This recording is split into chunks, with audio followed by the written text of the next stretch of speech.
नमस्कार. मी प्रकाश जोग. प्रकाशन बेसिक्स वर परत आपलं स्वागत आहे. वेदांचा आराखडा कसा आहे, त्याचा विस्तार, त्याची व्याप्ती कशी आहे, याच्यावर मी आज बोलणार आहे. ऋग्वेद, यजुर्वेद, सामवेद ही वेदत्रयी आणि नंतर समावेश झालेला अथर्ववेद असे हे मुळात चार वेद.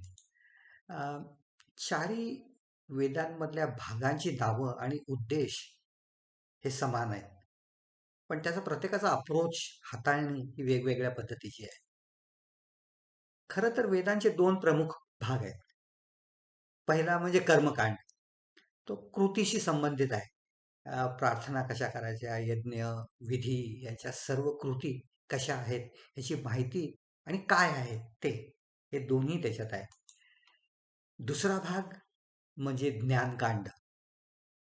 अंतिम संपूर्ण ज्ञानाचा शोध घेणं हा याचा उद्देश आहे. कारण मीमांसा शोधणं हा पहिला पाठ आणि सत्य शोध हा दुसरा भाग. कर्मकांडात ही दोन भाग आहेत. पहिला संहिता आणि दुसरा ब्राह्मण. ब्राह्मण हा ग्रंथाचा भाग आहे, जातीवाचक शब्द नाही. तो कसा जोडलेला आहे याच्याकडे मी थोड्या वेळाने येईल. ज्ञानकांड हा जो भाग आहे त्याच्यातही दोन भाग आहेत.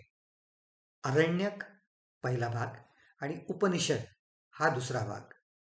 या ज्ञानकांडाला कधी कधी वेदांत असं म्हटलं जातं. खरं तर उपनिषदांना वेदांत म्हणणं जास्ती संयुक्तिक आहे आणि तसं वापरलंही जातं.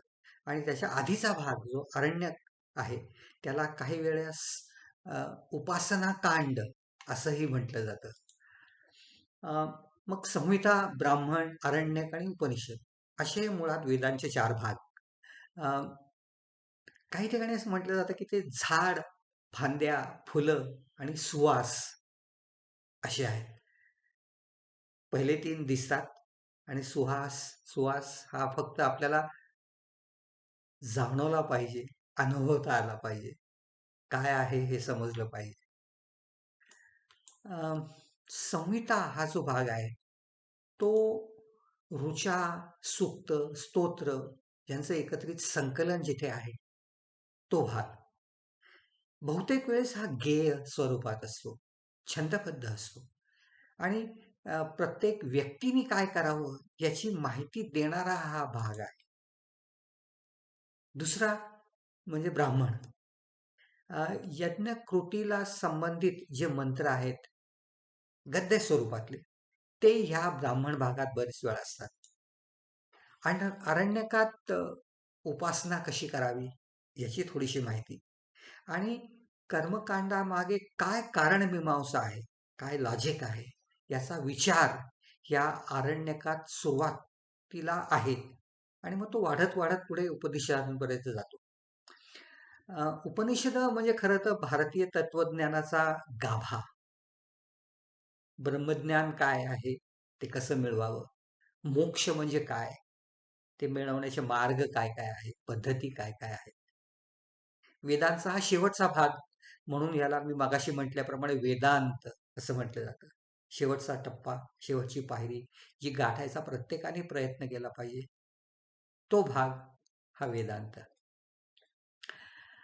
कर्मकांडापासनं उपनिषदांपर्यंत ज्ञान, प्रगल्भता, विचारांच्या पद्धती, त्यांची पातळी या सगळ्यांमध्ये वाढ होत जाते असं आपल्याला सहज जाणवेल. आणि ते कसं हेही मी तुम्हाला सांगणार आहे.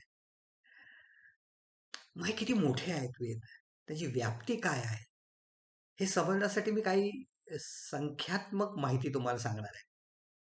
ते कुठेतरी लक्षात ठेवून पाठ करायला पाहिजे अशी बिलकुल जरूर नाही, पण एकदा आकडे आले की ते किती मोठे आहेत हे सहज लक्षात येतं. ऋग्वेद त्याच्यात 10,552 मंत्र आहेत. 1028 सूक्त आहेत, म्हणजे ग्रुप्स आहेत मंत्रांचे. त्याची विभागणी 10 मंडलात केलेली आहे. कधी कधी यांची विभागणी अनुवाक, अष्टक, अध्याय आणि सूक्त अशीही केली जाते. या शब्दांचे अर्थ मी गेल्या वेळेस तुम्हाला सगळे सांगितलेले आहेत. यजुर्वेदात 40 अध्याय आहेत, 5 कांड आहेत, 1075 मंत्र आहेत. त्यापैकी 581 मंत्र हे ऋग्वेदातलेच आहेत. सामवेद याचे चॅप्टर्सना आर्षिक असं म्हटलं जातं. पूर्वार्षिक, मध्यमार्षिक आणि शेवटचं असं 3 आर्षिक मानली जातात. खरं तर बरेच वेळा तुम्ही जर माहिती वाचली तर 2 आर्षिक आहेत असं म्हटलं जाईल. याचं कारण असं की मध्यमार्षिक जे आहे ते फार छोटं आहे आणि त्याचे उल्लेख दरवेळेस होतोच असं नाही.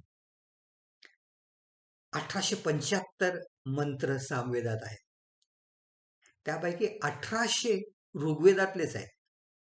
याचं कारण सरळ आहे की सामवेदाचा मूळ उद्देश हा गान पद्धती कशी असावी त्याचा असल्यामुळे हे मंत्र कसे म्हणावेत हा यातला भाग आहे. कर्मकांड म्हणजे कर्माशी संबंधित, कृतीशी संबंधित, एखादा ब्लू कॉलर जॉब असावा फॅक्टरीतला तसं. आणि ज्ञानकांड हे व्हाईट कॉलर जॉब सारखं विचारांशी संबंधित, वर्षा पातळीचं काम बुद्धीने करायचं ते या भागात आहे. ह्या 4 भागांचा आश्रम व्यवस्थेशीही संबंध जोडण्यात आला आहे आणि तो क्वाईट इंटरेस्टिंग असा आहे. ब्रह्मचर्याश्रमात संहितांचं पठण करायचं, पाठांतर करायचं, मनन करायचं, आकलन करायचं. गृहस्थाश्रमात पोचलं की ब्राह्मण ग्रंथानुसार यज्ञ किंवा घरची किंवा गृहकृत्यादी जी विधी आहेत ते करायचे. त्याप्रमाणे कर्माचं आणि कर्तव्यांचं पालन करायचं. माहिती सर्व ब्राह्मण ग्रंथात दिलेलीच असते. आरण्यकांचा अभ्यास हा वानप्रस्थाश्रमात गेल्यानंतर करायचा. रिटायर झाल्यानंतर काय करायचं तर विचार करायचा. कर्मकांडाचं आध्यात्मिक स्वरूप काय आहे हे जाणून घ्यायचं. आणि मी मगाशी म्हटल्याप्रमाणे कुठेतरी उपासना पद्धती चांगल्या करायच्या, त्यांची जाणीव स्वतःला करून घ्यायची, कर्मात गुंतून राहायचं नाही. आणि संन्यास आश्रमात पोचलं की सर्व कर्मकांडांचा त्याग करायचा.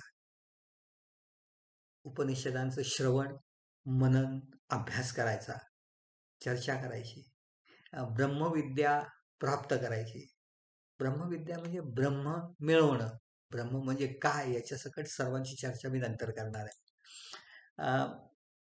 मोक्ष म्हणजे काय आणि परमपुरुषार्थ म्हणजे चौथा म्हणजेच हा मोक्ष, त्याची प्राप्ती कशी करायची.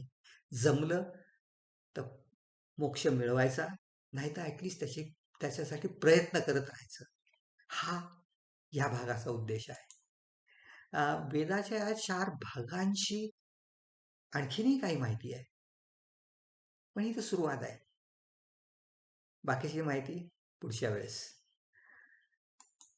ही माहिती जर आवडली असेल तर मला असं वाटतं की तुम्ही या चॅनलला सबस्क्राईब करालच आणि तुमच्या मित्रांनाही सांगा. आणखीन कोणाला इंटरेस्ट असेल त्यांनाही सांगा. ज्ञान वाटणं हाच आपला उद्देश आहे.